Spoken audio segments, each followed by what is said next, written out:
Doctor ఏమని అడుగుతాడు, నీకు బాధ ఏంటయ్యా అంటే, నా బాధ ఏందో నాకు తెలియట్లేదు, నువ్వే చెప్పండి చెప్తాడా? చెప్పడు కదా. చెప్తాడు. ఎలా చెప్పగలడు? చెప్పడు. ఆయన అంటాడు, లేదు నువ్వు చెప్తేనే నేను ట్రీట్మెంట్ ఇవ్వగలను అంటే, ఆయన అంటాడు, నా బాధ ఏందో నాకు తెలియట్లేదు అయ్యా, నువ్వే టెస్ట్ చేసి చెప్పు అంటే చెప్తాడు ఏమన్నా? చెప్పలేడు. మనం ఏ బాధ అయితే చెప్తామో ఆ బాధను బట్టి వాళ్ళు టెస్టులు చేసి మీకు ఫలాని బాధ ఉంది కాబట్టి నువ్వు ఈ మందులు వాడని చెప్పి మనకి ఇస్తాడు. అట్లాగే మాస్టర్ గారు కూడా మన జీవితాలన్నీ తెలిసిద్దా? తెలీదు. మన జీవితం తెలియాలంటే మన చేతిలోనే ఉండదు. ఎందుకంటే పాస్టర్ గారు బోధిస్తారు, వాక్యం చెప్తారు, పాపాన్ని ఖండిస్తారు, కానీ మన హృదయంలో ఉన్న పరిస్థితి తెలియదు. కాబట్టి మన హృదయం కానీ మన మనసులో ఉన్నది ప్రతిదీ తెలియాలంటే ఏం చేయాలి?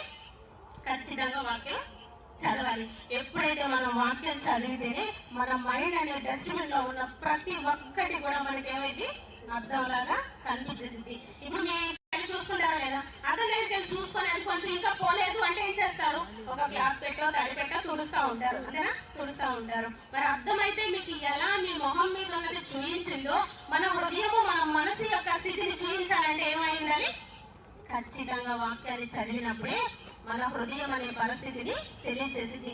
అర్థము మీ జీవితం మీ ఫేస్ మీద కానీ ఉన్న ప్రతి ఒక్కటి ఎలా అయితే చూయించిందో వాక్యము కూడా మన హృదయము మన మనసు అనే తలంపుల్లో ఉన్న ప్రతి ఒక్క లిస్టుని కూడా మన ముందుకి తీసుకొచ్చిందంట. అట్లా మనం ఏం చేయాలి? వాక్యం